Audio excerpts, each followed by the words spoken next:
కావాలి వ్యవసాయం మన భవిష్యత్తు కోసం. నేను మీ ఆదర్శ రైతుని. మీకు అందుబాటులో ఉండే రైతుని. మీరు ఫస్ట్ టైమ్ గనుక మన ఛానెల్‌ని చూస్తున్నట్లయితే ఛానెల్ సబ్స్క్రైబ్ చేసుకొని, అలాగే లైక్ అండ్ షేర్ చేయండి మన వీడియోస్‌ని. ఈరోజైతే మనం రెండో రోజు. మనకైతే ఈరోజైతే పులుగులైతే వచ్చాయి. పులుగులు మనం తెచ్చుకున్న తర్వాత అది షాకీ అనేది వాళ్ళే కట్టిస్తారు. 2 విధాలుగా అయితే తెచ్చుకోవచ్చు.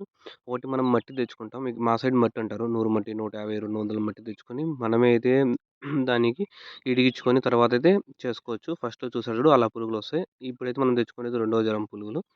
ఇప్పుడు ఆ రెండో జరం పురుగులైతే ఇప్పుడు చిన్న చిన్న పురుగులున్నాయి చూసుకోవచ్చు.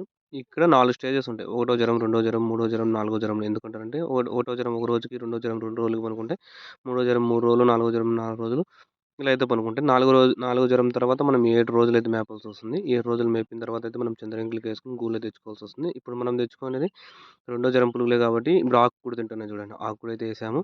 ఇవైతే మనము షాకీ చేసేవాళ్ళు కూడా ఉంటారు. అదే పనిగా ఇట్లా చిన్న చిన్న పురుగులు పెంచి చిన్న చిన్న పురుగులు పెంచాలంటే చాలా కష్టము. మనము ఆల్రెడీ మట్టి తెచ్చుకుంటాం.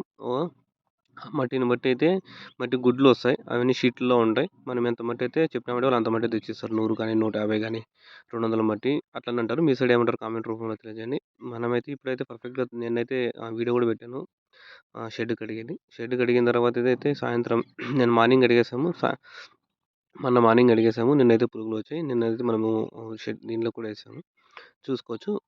ఎంత మట్టి అనేది మీకు ఆల్రెడీ తెలిసే ఉంటుంది. మీరు ఆల్రెడీ పండిస్తున్నోళ్ళకి తెలిసుంటుంది. తెలియనోళ్ళకైతే 100 మట్టి, 200 మట్టి అంటారు. దాన్ని బట్టి అయితే రేట్ కూడా ఉంటుంది.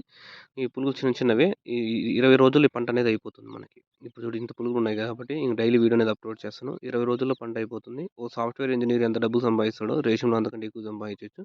కానీ మీరు టమాటా చెట్లకు స్ప్రేలు చేసేసి అయితే ఈ పంటలకైతే రావద్దండి. ఎందుకంటే టమాటా చెట్లకు స్ప్రే చేస్తే చిన్న స్మెల్ వచ్చినా కూడా చనిపోతాయి. టమాటా చెట్లు పక్కన రేషం ఉన్నా కూడా మలబెరి ఆకున్నా కూడా స్ప్రే చేసినా కూడా ఆ వాసన తిన్నా కూడా చనిపోతాయి. చాలా కేర్‌ఫుల్‌గా ఉండాలి. చాలా జాగ్రత్తగా ఉండాలి.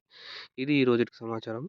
మనం ఆల్రెడీ తెచ్చి పెట్టేసాము. మనమైతే ఫస్ట్‌లో తెచ్చుకున్న తర్వాత ఇట్లా ఇదిలించుకోవాలి. మొత్తం అంతా స్టాండ్ అంతా పరుచుకుంటాము. పులుగులనేది పలచగా ఎయాలి. గాలి అనేది బాగా తోలాలి. బాగా తోలితే ఎంత బాగా చల్లగాలి ఉంటే అంత బాగా పంట అనేది చేతికనేది వస్తుంది.